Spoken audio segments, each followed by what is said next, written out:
you so much. I really appreciate you with for your comment and all that. I think that you are doing a wonderful well. Actually, I'm not thinking, we are thinking about that. You are doing a wonderful well. Okay, I'm not here alone. Before we dish out what we are here for, I'm here with my wonderful friend Ojimumayawa, the Honorable. Once again, welcome to our program Face to Face. The Honorable is said, he called himself and say that he's the Honorable. Okay, let's just actually talk about what we want to talk about here. Let's just dish it out back and front. It's about the Lekki Tollgate massacre. Let us give you the background of what really happened. We know on the 20th of October last year, which is 2020, all right, 2020, and a lot of people, actually youth, a country in total, said that they are tired of the SARS brutality, police brutality and all that, and they came out to protest peacefully, and which actually they went to the tollgate, Lekki tollgate, to protest. But unfortunately, a lot of things actually happened, and the army came out to actually do a lot of things, and through that cause, a lot of people were killed on that so-called day. A lot of people were injured on that so-called day. A lot of people were arrested on that so-called day, and after which the Lagos State panel and some people tried to cover up some things, starting from the army, saying that they were not there to actually shoot, that they did not even come, after some footage actually was shown. Secondly, after the event, which is the second or third day, the bloodstains were cleaned. Thirdly, we actually found out that all the CCTV camera were picked out that day. Well, one of our former governor was there looking around, saying that they have to look at it. Let's just talk about this. And Lagos State actually need to set up a panel to actually investigate this issue. Well, let's just talk about it. Let me hear your own side about the issue about that Lekki tollgate. What will you say about it? Well, in every part of the world, there is police brutality in virtually every part of the world, yes, which we know very well.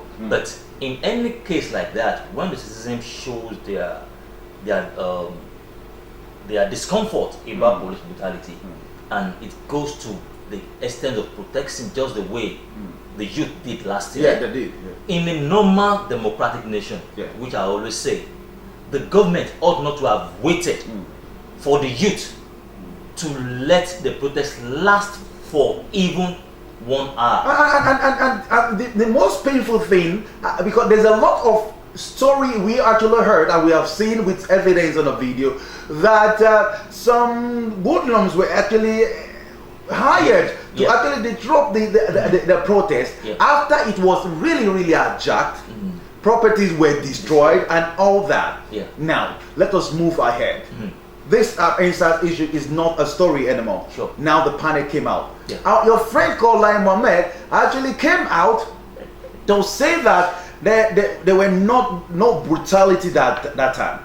And through the findings, after back and front, they actually questioned BBC. They said BBC actually is carrying fake news. Please, I want to actually bring in picture. How do you see BBC? Can BBC actually carry fake news?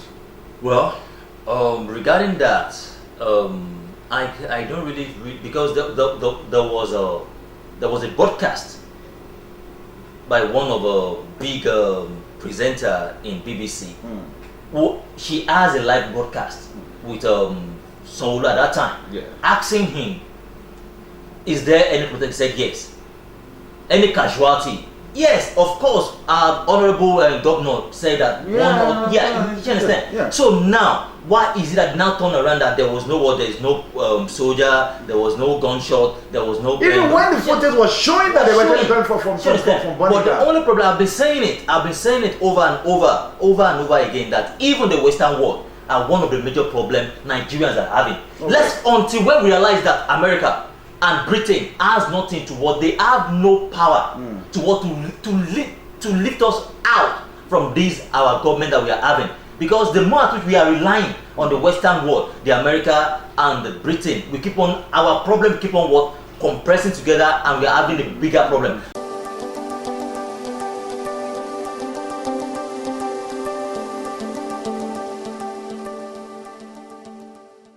This government is not only party government in Nigeria. The party government extend to the Western world, the UK, and there was a time during the case of Sunday Igboho, Koiki was at the Prime Minister office. He was asking Prime Minister a question. Prime Minister, he just ignored his question, enter into the car and zoom off. Wow. I saw that issue. Okay, let us actually move ahead, because now that people are actually talking fast, we actually know people are not taking Lai Mohammed so serious because of somebody can just say one today, can just say two tomorrow. Okay, let us move ahead. Now the panel are actually doing a great job, because the Prime Minister of Britain, of London, actually everybody actually tiptoe on this issue, and BBC said, okay, you actually call us a fake liar carrier. We want to be in this issue thick and thin, and so that we know what will happen at the end. Now, this is the first finding. Now, the first finding that the panel saw is that the soldiers killed what? They killed defendants and defendant protesters and refused medical intervention for them. What will you say about that? Yeah, because their intention on that particular day, the soldier did not, they came fully. Because even the first, why are you even talking about this? This is a democratic nation. If at all, the protest has been hijacked by the hoodlums.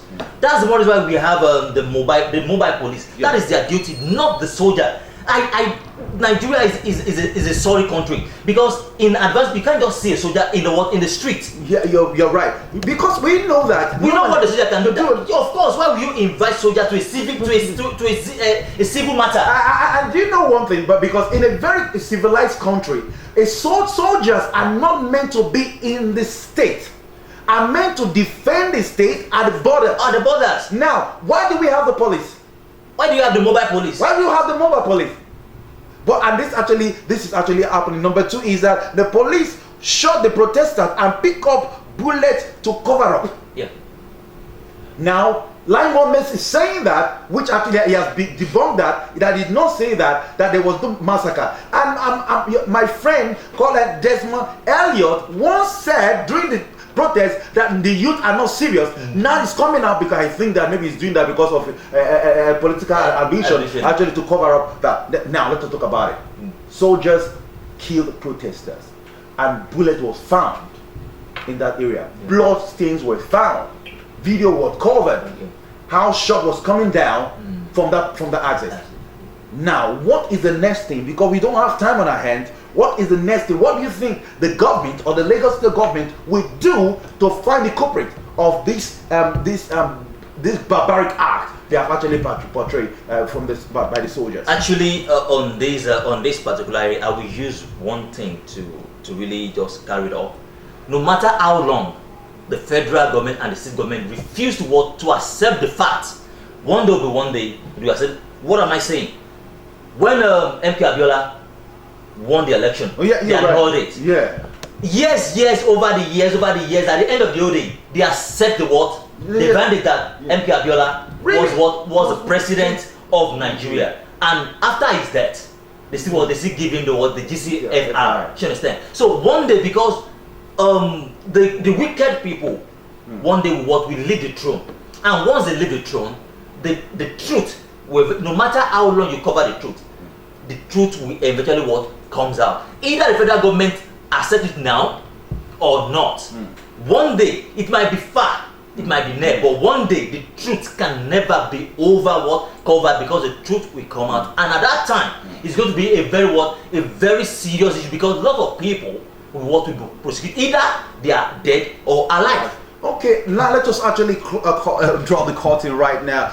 They used to say that one day, everyday monkey go to the market, and one day that same monkey that goes to steal banana in the market will be actually caught and arrested. Every day for the thief, one day for the owner. And we want to call on the government to actually do a serious thing once.